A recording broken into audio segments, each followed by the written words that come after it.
How to get explanation of any code cell in Google Colab.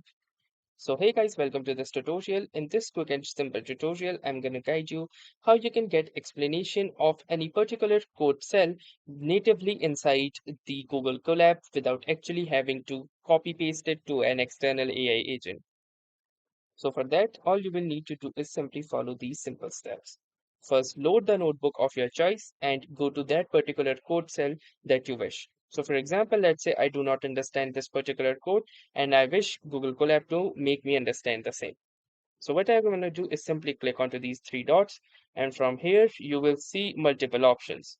Now from here in these options, you will need to select the option that says explain code, which is right here.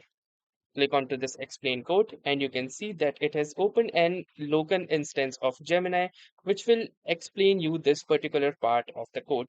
As you can see, I have done previously with this code as well, and you can see even this code has successfully been explained. If you wish to ask more about the same, you can chat it as normally, being actively inside the Google Colab without actually having to refer Gemini or any other AI externally.